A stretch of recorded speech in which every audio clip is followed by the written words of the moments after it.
You're listening to The Bob Zadek Show, a full hour of libertarian discussion with the smartest guests on radio. Live, spontaneous, and thoughtful. It's the show of ideas, not attitude. Now, your host, Bob Zadek.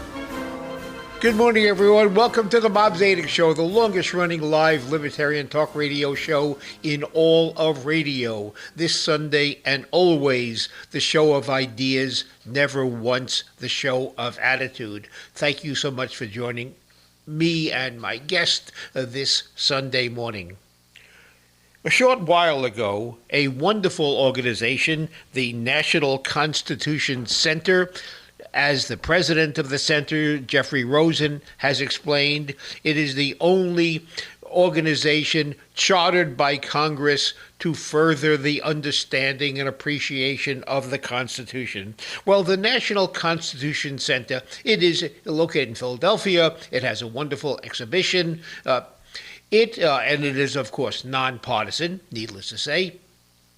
It commissioned 3 teams of scholars, and it selected a libertarian team, a progressive team, and a conservative team, and it commissioned them, it assigned them the task, each team working independently of the others, of writing or rewriting our Constitution in a way more consistent with their respective values. What a wonderful activity.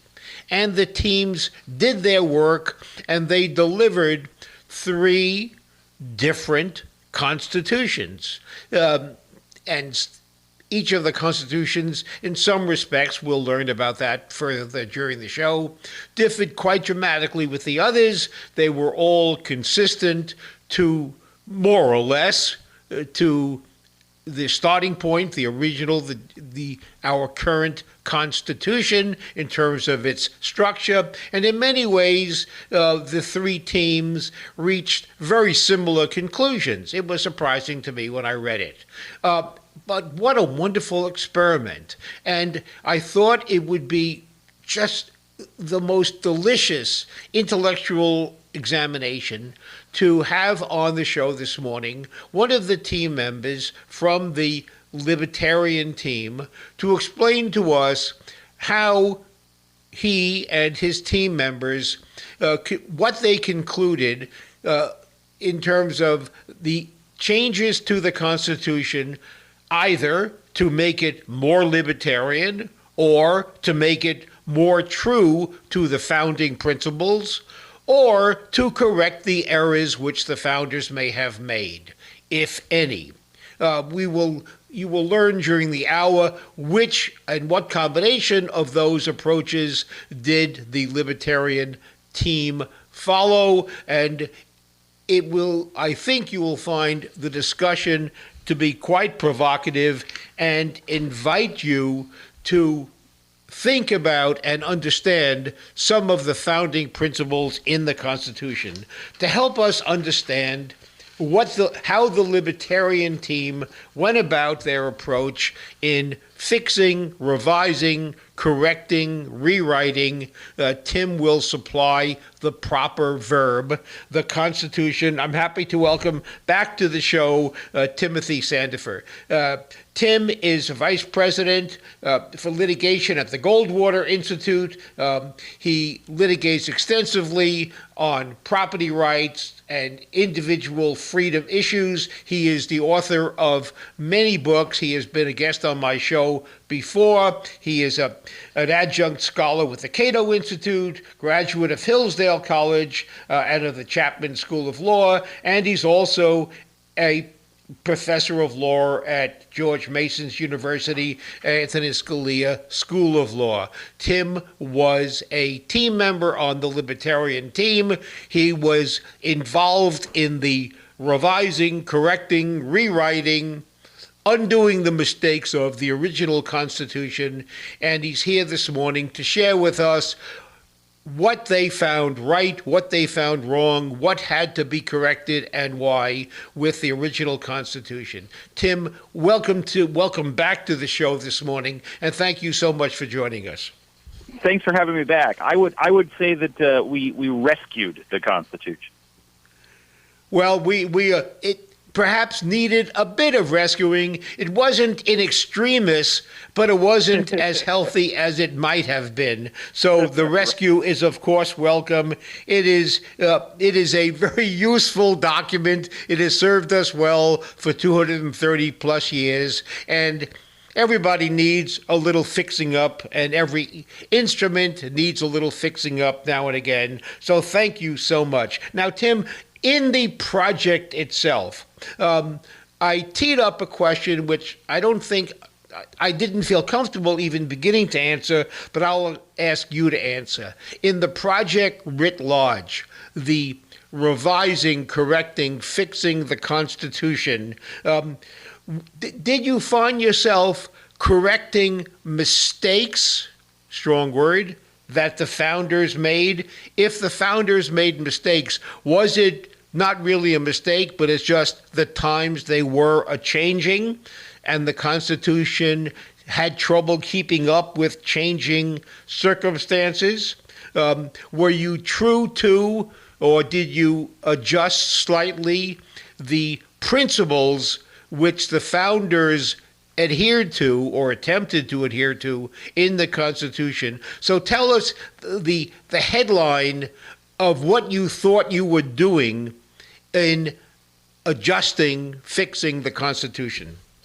Well, we did do a little bit of all of those things, but I think our initial impulse was to just turn around and hand them back the existing U.S. Constitution and say, this is libertarian. We don't need to change it. But of course, the fact is that there are a number of different things that needed to be remedied. And of course, there are amendments already to the Constitution that in many ways make it more libertarian and in some ways less libertarian than it originally was. So we took the existing Constitution and then we incorporated the existing amendments, leaving out things like the income tax, of course, that libertarians have strong opposition to.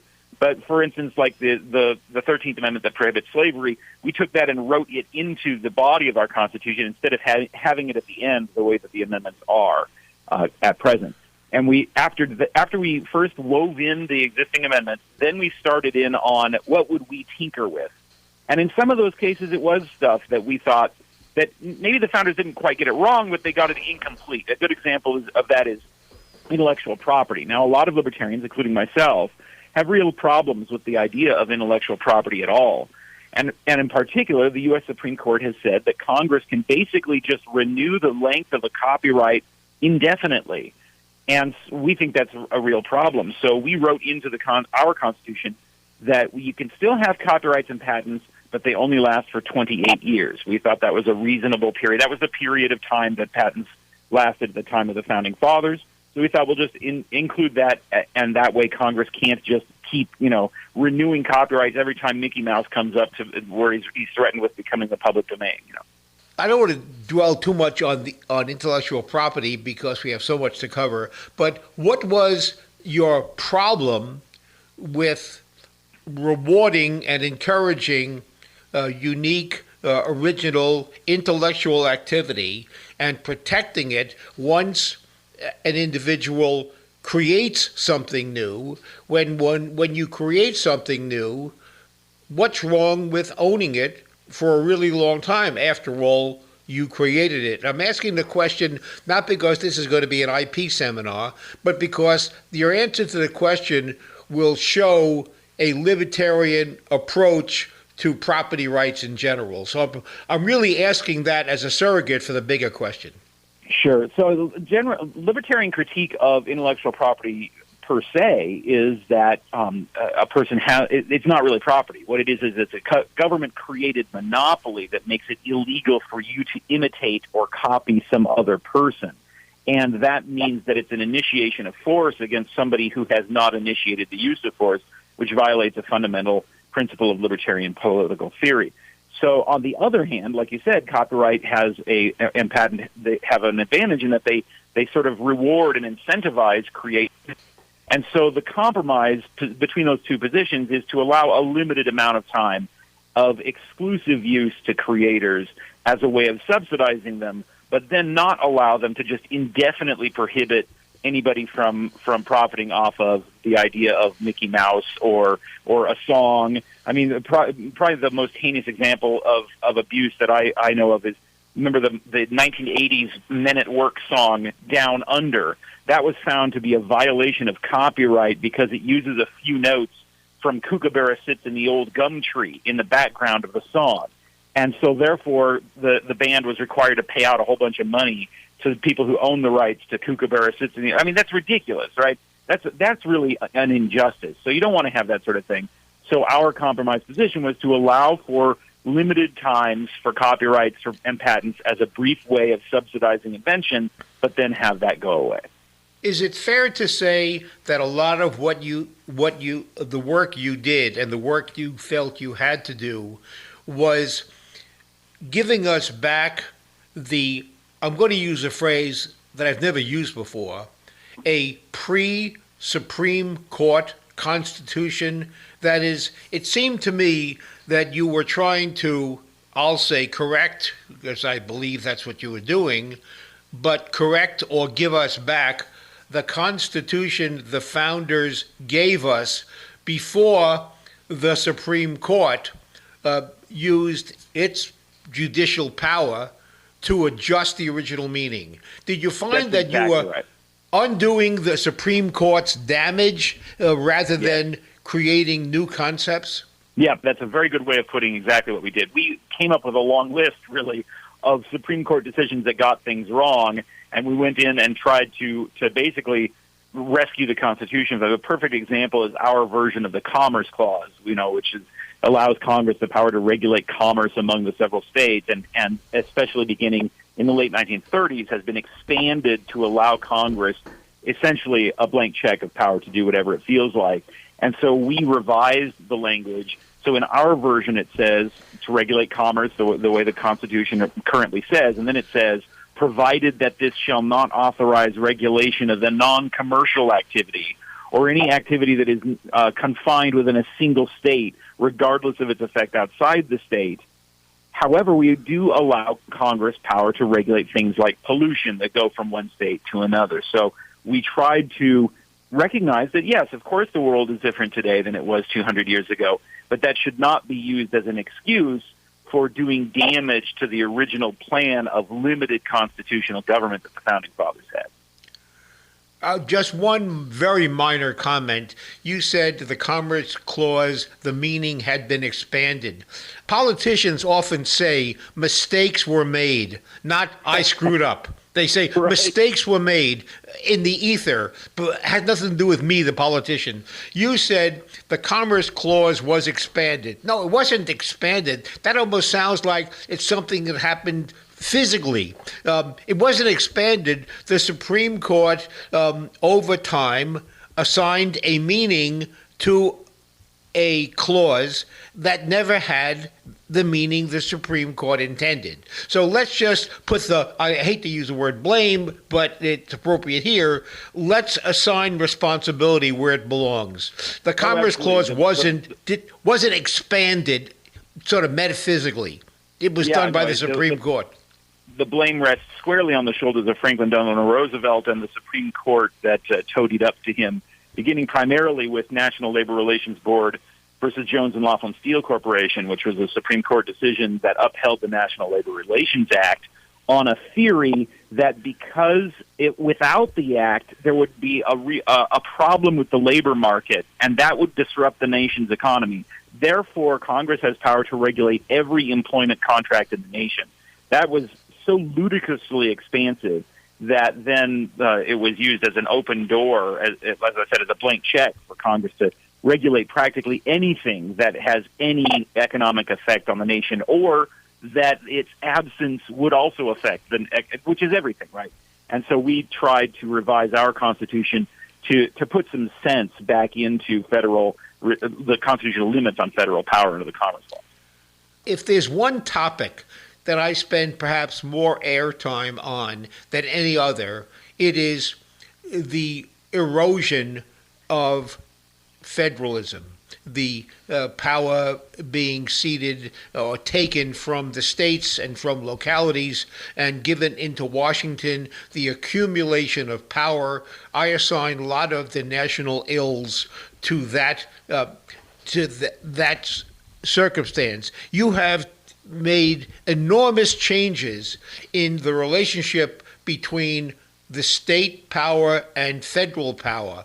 And I think it's quite fair to say that the changes are getting us back to the original starting point. So speak to some of the important adjustments you have made, because I felt if I were to count up, if it was even possible, count up and categorize the changes, it seems like a large plurality of the changes related to that. So walk us through some of the more important adjustments you made to give us back original federalism.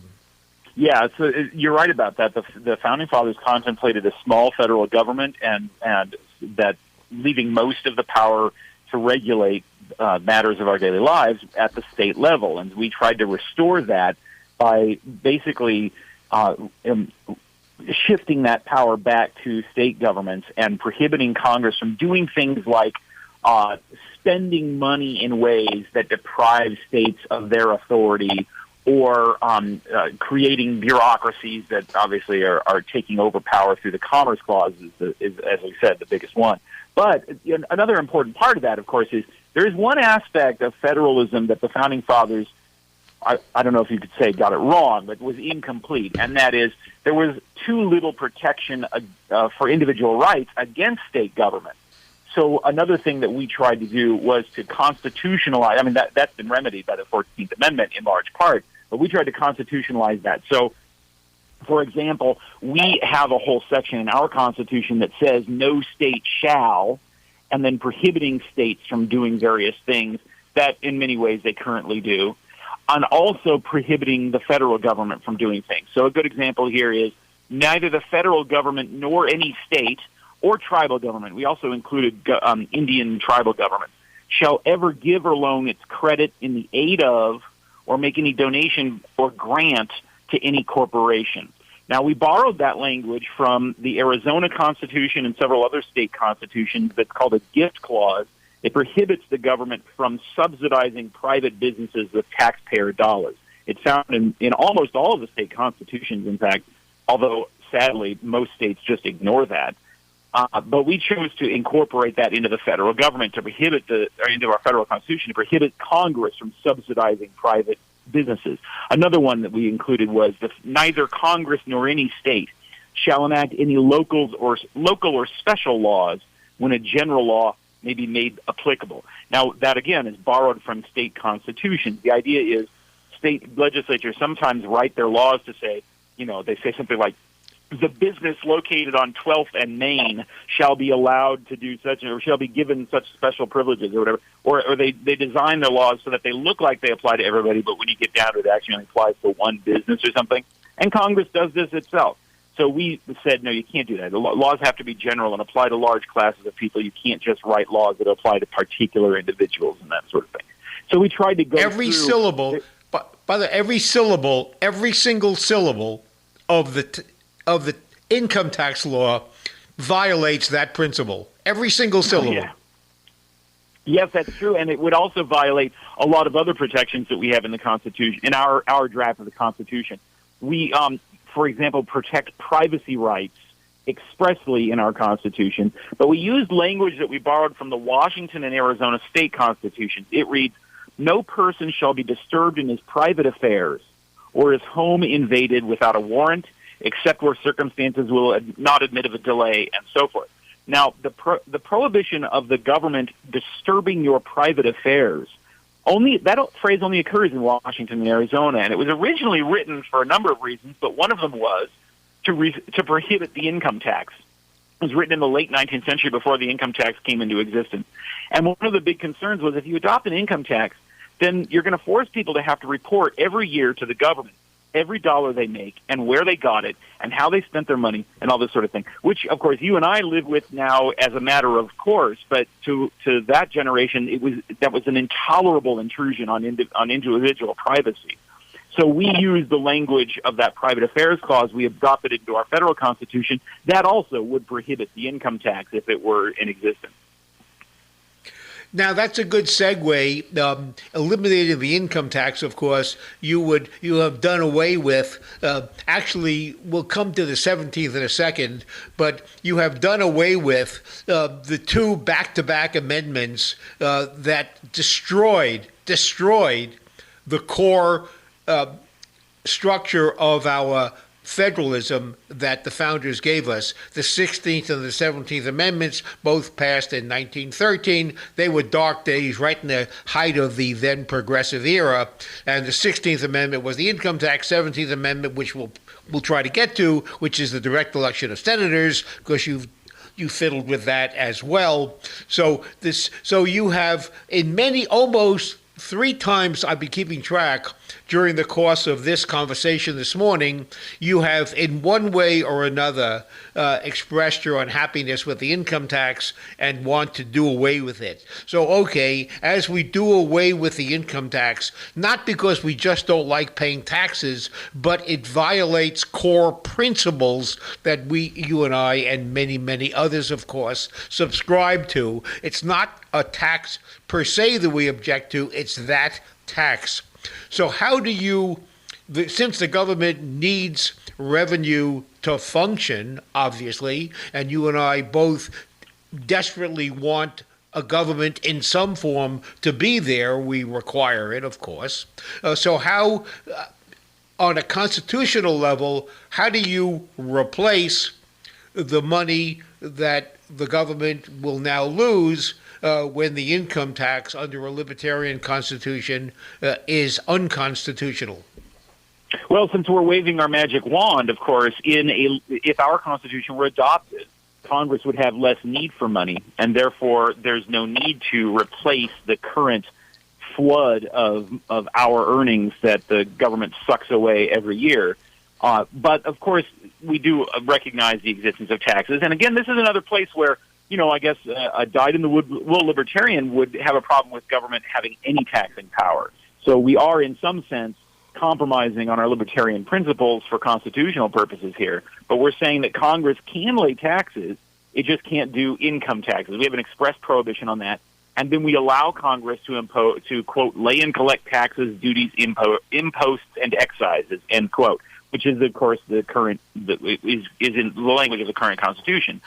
But we then prohibit the government from spending it in particular ways. We say that the government can tax, but those taxes are limited to paying the debts and providing for the common defense and general welfare.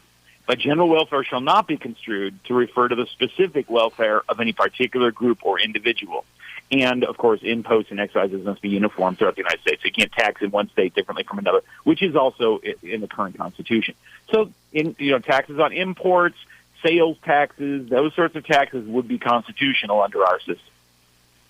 So I read into what you have done the fact that you would, I'll add reluctantly, but I don't really have to, permit something like the Western European tax structure of a VAT, a value-added tax, which is generally described as a sales tax at every level of production, which means a tax is added when lumber is sold to a furniture manufacturer. The people who process the lumber and then sell it to the manufacturer would add a tax, so that the nature of a VAT or a value-added tax, which functions somewhat like a sales tax, except it's baked into the cost of goods. It's not added only at the ultimate final sale level. So you would favor that as being constitutionally acceptable. But what's interesting, just an observation, many people who worry about tax policy are unhappy with a VAT because it's a tax which is hidden. It's just things cost more, And therefore, the legislature can somewhat painlessly increase tax rate, and nobody would really know directly. The things would just vaguely cost 4% more or 6% more. So it allows taxation to be snuck in without people being aware of it, unlike an income tax when you fill out a form or somebody does for you, fill out a form every year. So I noticed that you constitutionally endorse the VAT, even though it has some political unpleasantness attached to it. And now that you mention it, Bob, we probably should have also included a constitutional prohibition on withholding. Well, actually, withholding is kind of commandeering, isn't it? Yeah, well, and because it does the same thing, like you just said, is that people don't realize their tax burdens because they in fact, amazingly enough, when they get their tax refund, they think that they're getting some sort of special gift, and all they're getting back is they're just getting the change back from the money that the government stole from them to begin with. So, yeah, we probably should have prohibited withholding and forced everybody to take out a checkbook every year just to make sure that they were perfectly well aware of how burdensome the tax structure really is. Tim, what you have just discovered is you now need the First Amendment to your new Constitution. And it's not even adopted yet. Already we're doing amendments. We're going to send it out to the states. See how easy it is to mess up? When you're writing a Constitution, there's so much stuff you say, oh, my God, we need a do-over. Oh, yeah. Well, and it is true. There have been in going over this project, there were a number of places where we had to stop and we said, well, gosh, in Section 1 we said this other thing, and now we're saying a different thing. We have to figure out a way to make it uniform in what we were writing. And it was a very interesting and challenging intellectual exercise for that reason. Now, a topic that's just too juicy not to discuss is the subject of impeachment. And by the way, as just an aside, I've been really enjoying watching impeachment on I think it's on FX, about the Clinton impeachment. It's really delicious. If you're a political junkie, it's cool to watch. So that's very much in my mind. So on the subject of impeachment, there's a lot of confusion about the grounds under which the president, but I'll expand that to any holder of federal office, can be removed from office, which violates or undoes the electoral process. So tell us what you found as a libertarian, what you found wrong with the existing Constitution insofar as the issue of impeachment is concerned, and how you went about correcting it. This is another area where we thought the Constitution, as it was written originally and as it was originally intended, was perfectly fine, but that so many misconceptions have grown up around how impeachment operates that it needed to be clarified. Our view is that there should be a heck of a lot more impeachment than we have ever had in American history, not just presidents, but judges and others as well. And there was this, we were, of course, writing this during the impeachment, so the issue of whether a president could be impeached for something other than a crime or simply for being an unfit president, that a lot of people think that would be inappropriate, when, of course, it's not. I mean, it's perfectly legitimate and actually should be done more often to impeach a president simply because his behavior renders him unfit for office. So we amended our Constitution to say, to use the original language says, the president, the vice president, all civil officers shall be removed from office on impeachment and conviction of treason, bribery, or other high crimes and misdemeanors. And then we added, or other behavior that renders them unfit for office. Because there's no reason why presidents should not have to, mind that people are watching their behavior and ensure that they keep within the boundaries of propriety. Under the theory that was circulating, gosh, can it have been more than a year ago now, the president could have just left the country, moved to Sweden, and refused to answer his telephone, and then he can't be impeached, right? Because he's not committed any kind of crime. Well, that's ludicrous. Of course you should be able to impeach a president who does something like that. And so we added any behavior that renders the president unfit for office is properly subject to impeachment. So would it require behavior as president, or what about pre-election behavior? I think pre-election behavior is perfectly legitimate target, and our language would allow a president to be impeached for pre-election behavior. In other words, the president could take the oath and then impeachment proceedings start. Yes, and I think we would have on the way off the country. platform in front of the Capitol. He Yep. served with impeachment papers. Yep, I think it would be a healthier nation if we did that.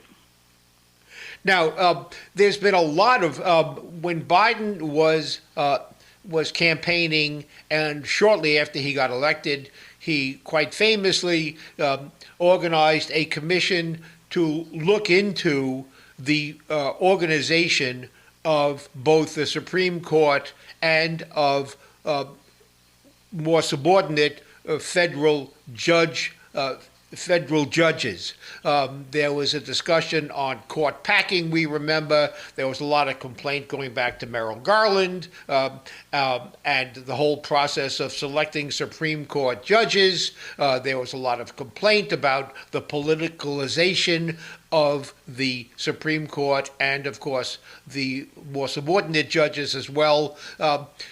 You looked into a lot the organization of the federal judiciary, and what changes did you felt appropriate and why? We actually made very few changes to the real structure of the courts. We did not, for example, set a number of justices on the Supreme Court or anything like that. We did make some changes to the jurisdiction of the courts, and this is another, I mentioned before, that we made sure to keep an eye on tribal governments and how they operate too, and included a Bill of Rights protections against how tribal governments operate. And we also allowed the federal courts to decide cases that might arise between tribal governments and people who live on reservation. And that's important because there's been a lot of Supreme Court precedents that have gotten those sorts of issues wrong, and including that, so that you cannot sue in federal court if your tribal government violates your rights in almost any circumstance. So we fixed that. But those are relatively minor, and we actually made relatively little changes to the way that the court system operates in its structure. Now, as far as legal protections are concerned, of course, we made sure to constitutionalize individual rights that have been misunderstood or misinterpreted by the courts over the years. So we made sure to protect the privileges or immunities of citizens, for example, which is something the Supreme Court has turned its back on. And we protect the rights of the fruits of your labor and things like this, which the courts have failed to protect. But as far as the judicial structure was concerned, we were more or less happy with that. What about term limits? There's been a lot of discussion on term limits. As we know, federal judges serve for life, have life tenure, assuming they have good behavior, a very general term. And right. There's been a lot of examination on whether that ever made sense, if it did make sense at one time, whether it still makes sense, whether judges, because that leads us to things like pressure on judges to time their retirement when the right president is in office, and it makes it kind of ugly and unpleasant. There's a lot of strategy going on so that the right president with the right point of view gets to appoint more judges than others. What have you done about life tenure? What is your view, libertarian view, on whether that ever made sense, if it did make sense, whether it no longer does or not? Well, the rationale behind it, of course, is to make the judges independent of popular will within acceptable boundaries, because you don't want the judges just sticking their fingers in the air to see which way the wind is blowing and make their decisions according to that. So we wanted to protect judicial independence within boundaries, making sure that we're not turning them into kings, which, of course, is exactly what the Founding Fathers had in mind. And we decided that we were comfortable with the way the Founding Fathers had done it, and so we left life tenure in place.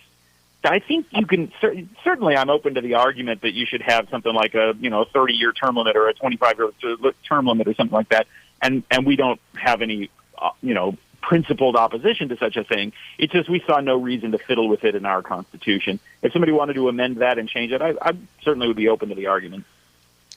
I think one of your colleagues, Ilya Shapiro, said 1.5 or 2 cheers for term limits for Supreme Court judges. That is, he was mildly welcoming the discussion, but didn't feel strongly about it. And I think the reason why is we're much more concerned with the power of Congress and the president than with the courts. Congress violates our rights every single day of our lives.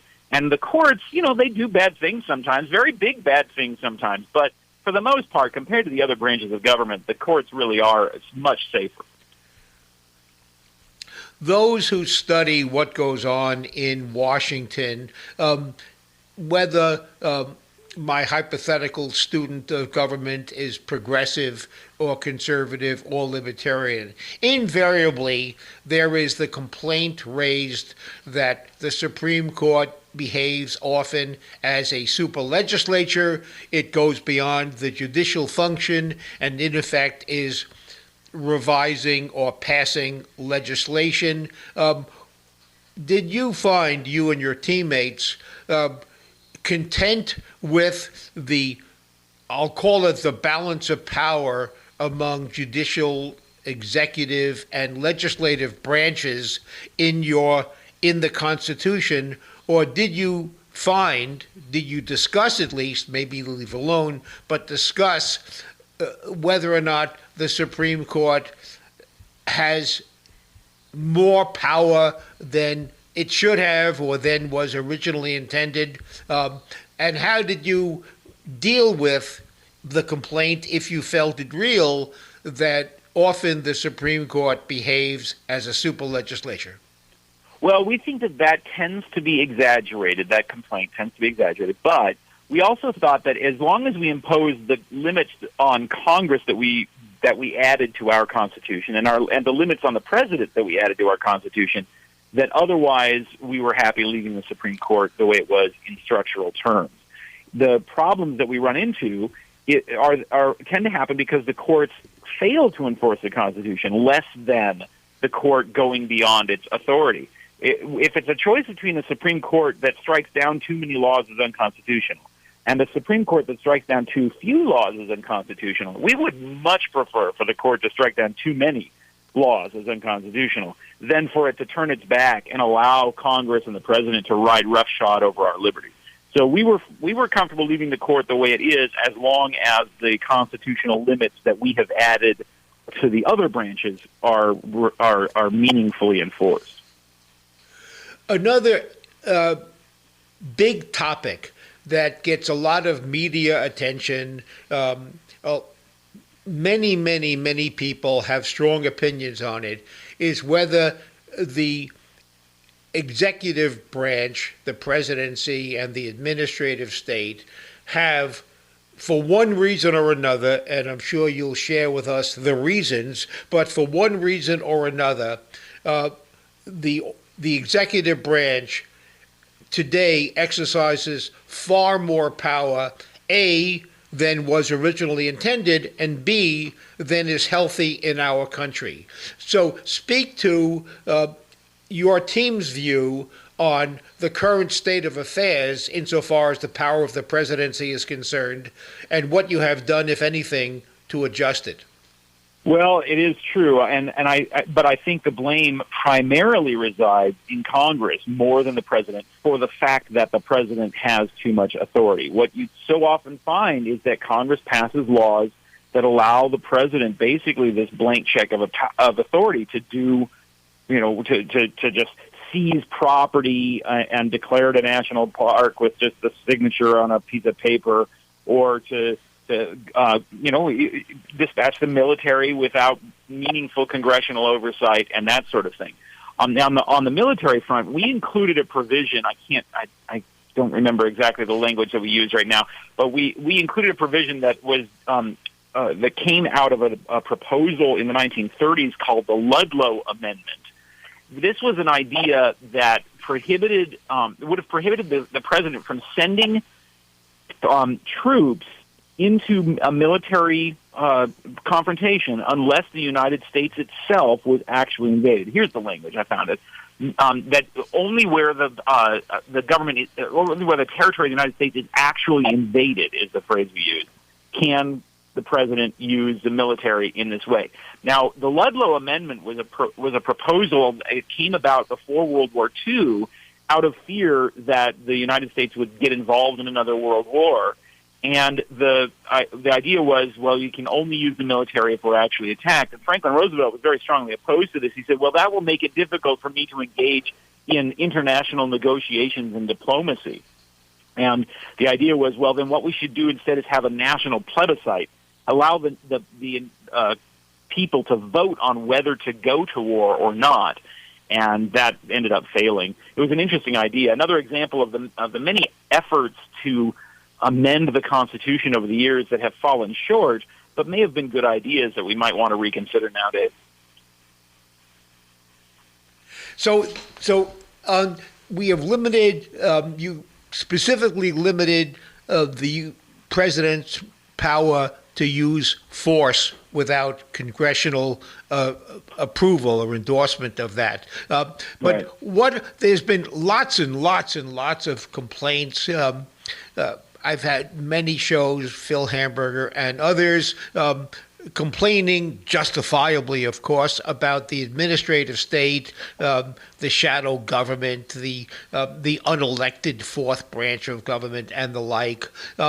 Obviously, the administrative state is not even provided for directly in the Constitution. Nobody could have anticipated it, probably. What have you, does that trouble you, or did that trouble you in your work? And what have you done to adjust it? It does trouble us, of course. The big problem is that these agencies write rules and put them into effect without real congressional or presidential oversight, and so you have basically the laws that we live on our lives under being written by hirelings instead of by the people's elected representatives. However, we also understand that agencies are just basically an inevitable part of government. You can't really not have these agencies of some kind or other existing. So our view was, as long as we have the constitutional protections for individual rights that we've specified, prohibiting the government from intruding into your private affairs, for example, or from depriving you of the fruits of your labor and those sorts of things, as long as those things were faithfully followed, that we would be able to live with the existence of these administrative agencies. Now, I know a lot of, especially by the libertarian listeners, might kind of roll their eyes at the idea of as long as these constitutional protections are enforced. Well, yeah, that is, the Constitution is a promise, and it will only survive and only succeed if the people are faithful to the promises that are included in its pages. And the biggest problem that we think exists in the country today, as far as the Constitution is concerned, is that the constitutional promises are not followed because the people either don't understand them or they elect officials who don't particularly care about what the Constitution promises. So it is a pledge of faith to say, well, we will allow government to do these things, to create administrative agencies, for example, as long as it also respects the rights that are specified in the Constitution. You have mentioned earlier, we discussed the income tax. I want to go back to, I'm going to start with the phrase, the fruits of one's labors, which is a phrase that preceded the founding of our country. It exists in writing during the Enlightenment era. The concept is people have a natural right, a property right, in the fruits of their labors. If they have earned money lawfully, then it's their money, and it can't be taken away without their consent. It's a core property right value. Now, I perked up, and actually I smiled when I learned that you have virtually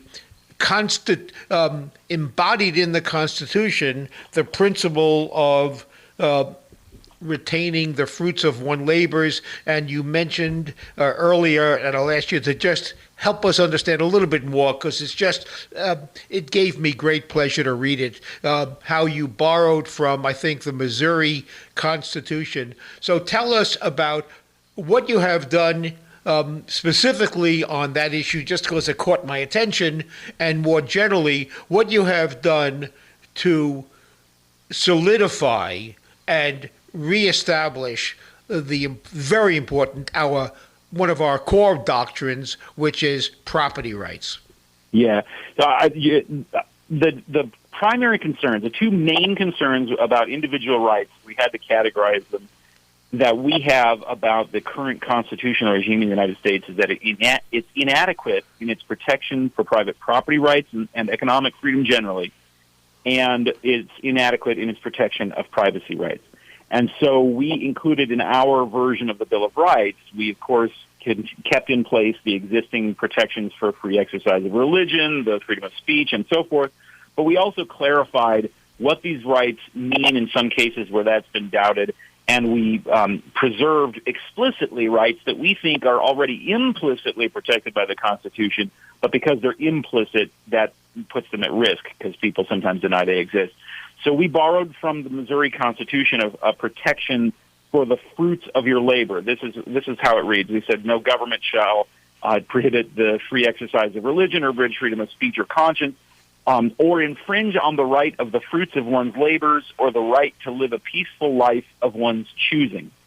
And our idea behind protecting the right to the fruits of one's labors is economic liberty and private property rights. You should have the right to earn a living as long as you are doing something honestly in exchange for money from somebody who's willing to buy or sell from you, then that should be protected and you should have the right to keep the benefits of that transaction. And then, of course, a peaceful life of one's choosing protects the rights of privacy and the broader natural rights that you can't really specify. I mean, you can't specify every individual right in a Bill of Rights because that would be an infinitely long list. You have the right to wear a hat.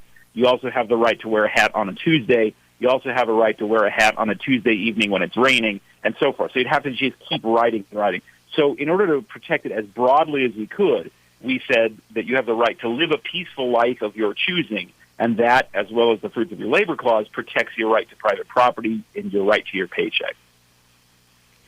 Now, as you and I discussed before the show, and I just ask you to share that conversation a bit, by implication, that provision you have just read attacks directly, it's a frontal attack on occupational licensing, the governmental requirement that you have a license to practice law or medicine or the like, and also it almost attacks all licensing. Indeed, marriage, I read into that. It attacks a marriage license. The governmental requirement, but that's, of course, at the state level, not the federal level, and maybe that's different, although you basically incorporate the 14th Amendment, so everything we've talked about applies equally to the states. So it would seem to me it would make unconstitutional the issuance of a marriage license unless there is some exception, like driver's licenses, for example, where the state can make a compelling case that that the police power requires licensing of drivers. So help us understand how, I'll use the word license as the core topic as you approach it. How does that phrase you've just read affect government licensing activities, whether it's practicing medicine or getting married or driving a car? Yeah. Licensing is a way of saying that the government owns your rights and is going to give them back to you if it thinks that it's legitimate, right? It says, what licensing says is you may not do this thing unless you get government permission. And there are some rare circumstances where that does seem to be the appropriate thing to do, right? You don't want to have somebody be like somebody building a nuclear reactor without having beforehand learned how to do that and gotten a degree in nuclear physics, for example. But we also run into the problem that those get overused. They get expanded to the point where existing businesses persuade the government to impose a licensing regime that it makes it impossible to compete or illegal to compete against them. And so our provision that says the government cannot deprive you of the fruits of your labors or the right to the fruits of your labors, the idea behind that is to say, if a licensing requirement is so burdensome or so unjustifiable in terms of public safety that it's depriving you of the ability to earn a living without good reason, that would be unconstitutional. Or the right to live a peaceful life of one's choosing, for example, if a state made it illegal for people to live together without a marriage license, for example, which, of course, no state has done. But if something like that were to happen, that would be infringing on your right to live a peaceful life of your choosing. Incidentally, that sort of overlaps with our other provision about the private affairs, but that would also violate our private affairs protection. There are some circumstances where licensing would be the most rational way to protect the public safety against certain dangerous activities, but that is, relatively speaking, a rare circumstance. Much more often, licensing requirements, whether it be business licensing or whether it be marriage licensing, more often licensing requirements tend to be abused in order to deprive people unfairly of their freedom. And when it comes to marriage licensing, the most obvious example of that was the use of the licensing laws to prohibit intermarriage between the races in the years before the Supreme Court found it unconstitutional in the 1960s. Tim, we have only about 30 seconds left. I'm going to do something unfair. You and I have heard and use most often the presumption of liberty. That is, in testing activity and the power of government, there is a presumption that an activity is permitted, and the burden is on the government to show that it's not permitted. Help us understand, if you can, in 30 seconds, what the presumption of liberty means in your Constitution. We do have a constitutional presumption. We say all persons are presumptively at liberty to enjoy and use their life, liberty, or property in their best judgment. And whenever the federal, state, or tribal government shall infringe on this right, courts shall determine whether the government has constitutional authority for its action and a genuine justification for its restriction. The idea being that people are born free and government is legitimate only where it can give a good reason for taking away our freedom. That's the opposite of the progressive Constitution that the other team made, that says that you are not free unless you can persuade the public to give you freedom through a democratic vote. We think that's unjust. We think all people are born free and that government should only restrict your freedom if it has good reason. That's really the basic fundamental difference between us and the other teams that engaged in this experiment.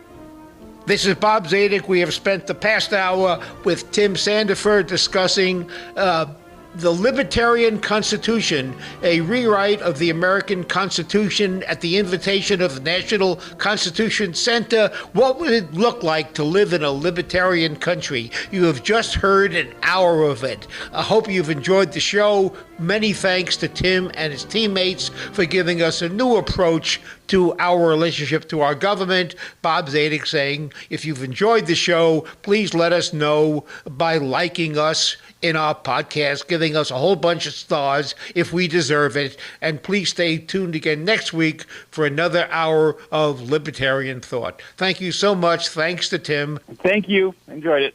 And please have a nice weekend, everyone.